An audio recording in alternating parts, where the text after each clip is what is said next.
मेरा नाम है रोहित और आज हम लोग बात करने वाले हैं हमारे यूजीसी नेट एग्ज़ाम के बारे में। जैसा कि आप सब जानते हैं, एग्ज़ाम डेट जो है हमारे को वो 18 जून दे रखी है, which is not possible right now कि इस तारीख को एग्ज़ाम हो जाए, बिकॉज आयोग ने यूजीसी ने ऑलरेडी फॉर्म्स वगैरह की डेट बढ़ा दी है और CSIR के भी फॉर्म की डेट बढ़ गई है।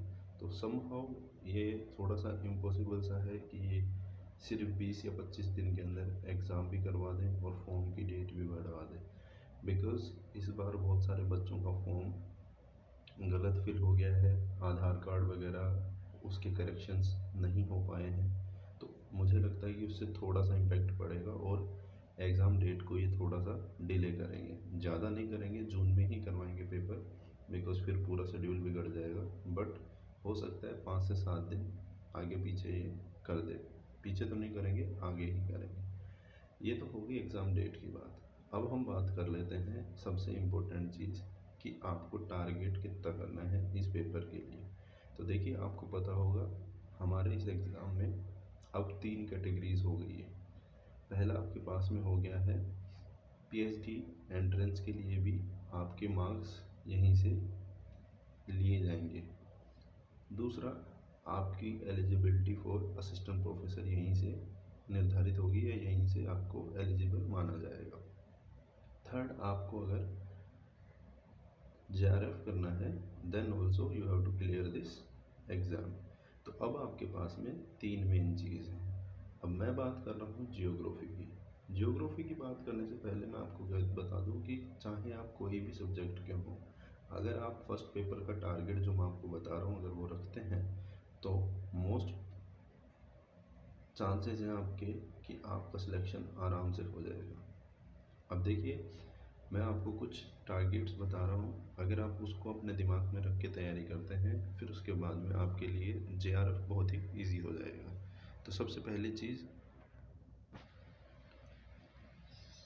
अब स्क्रीन पे देख सकते हैं पेपर 1 और पेपर 2 के मार्क्स आपको अच्छे से पता है कि हमारे पास में जो मार्क्स होते हैं दीज आर लाइक 100 मार्क्स हमारे फर्स्ट पेपर के हैं, 100 और 200 मार्क्स हमारे सेकंड पेपर के हैं। अब आपको कितना टारगेट करना है, तो देखिए फर्स्ट पेपर में आपको 80 से 90 नंबर मतलब 85 अबव तो आपको रखना ही है, ठीक है। अब ये लाना क्या मुश्किल है, तो मैं कहूँगा नहीं, ये बहुत ही हार्ड नहीं है और बहुत ही इजी भी नहीं है।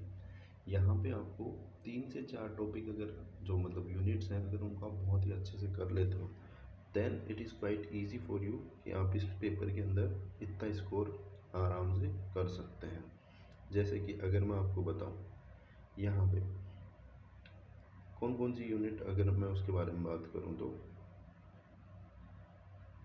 सबसे पहली यूनिट की अगर हम बात करें जैसे कॉम्प्रिहेंशन,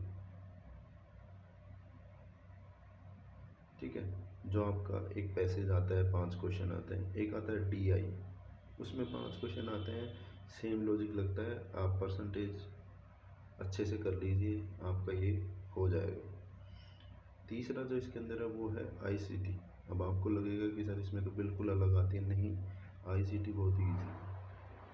इसके अंदर ICT के अंदर ज़्यादा कुछ भी नहीं है। ICT में तो सिंपल क्वेश्चन है कि कंप्यूटर और उसका यूज़, सॉफ्टवेयर्स के नाम और साथ में हमारे को यहाँ जो यूज़ होने वाली कि एजुकेशन में किस तरीके का रिफॉर्म ICT की वजह से होगा। इसके अलावा अगर आप देखोगे इसके अंदर तो चौथी जो मैं कहूँगा जो सबसे इजी जो मेरे को लगता है मेरे उसमें वो है कम्युनिकेशन। अब आप बोलोगे सर ये तो मेजर यूनिट है, लेकिन कम्युनिकेशन बहुत ही इजी है। उसमें बस आपको टाइप याद करने हैं चीज़ों के, ठीक है, उनमें किस किस तरीके के बैरियर होते हैं।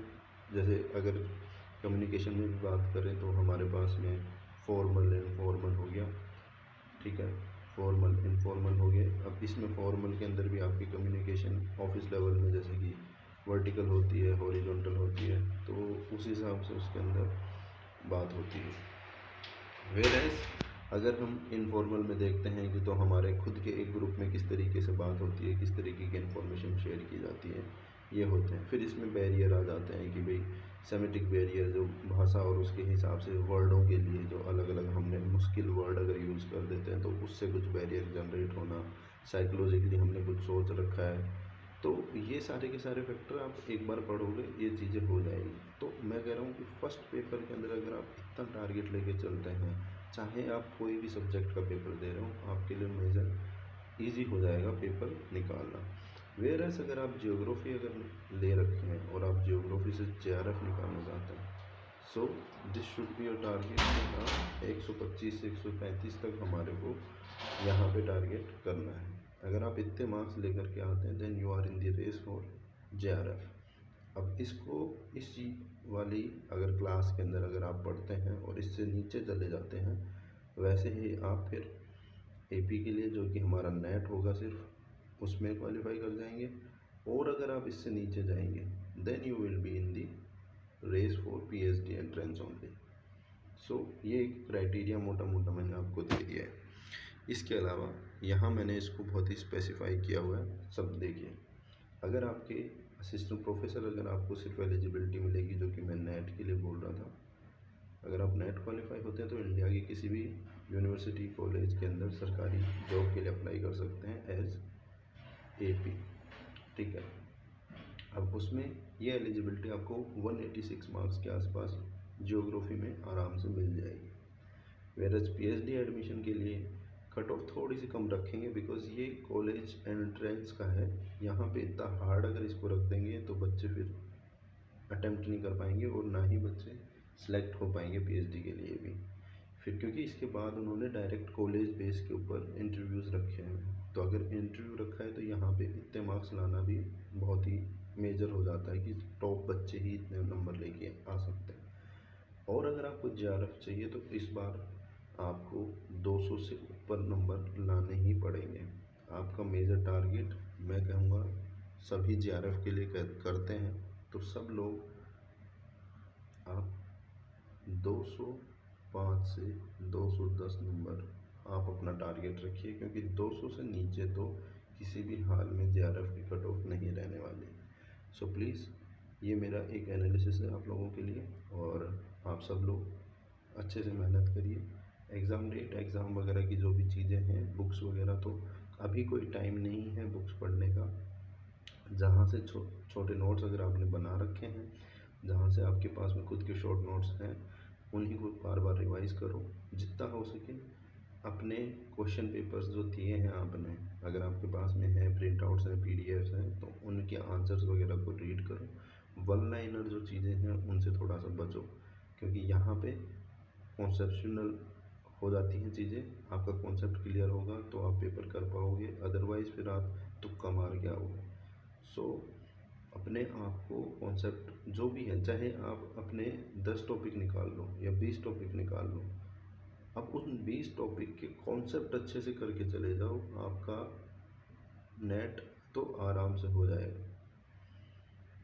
आप अपने टॉपिक निकालो, आप ना ऐसे मतलब पूरी एक यूनिट लेके रिवाइज वाइज मत करो, आपको बहुत सारा कुछ आता होगा उसमें से, तो प्लीज़ आप टॉपिक अलग से निकालो और उन टॉपिक के ऊपर ही मेजरली फोकस करके उसी को अच्छे से रिवाइज करो। उसकी डिटेल्स देखो, यूट्यूब पे देखिए, साथ में आपके पास बुक्स होंगी कोई ऑलरेडी, खुद के शॉर्ट नोट्स होंगे, कोचिंग के नोट्स होंगे, प्लीज़ गो थ्रू दोज। ऐसे टाइम वेस्ट मत करिए, क्योंकि आज अगर हम देखें तो डेट हो गई हमारे पास 26 तारीख, तो 26 तारीख से लेके आपके पास बहुत ही कम टाइम बचा हुआ है।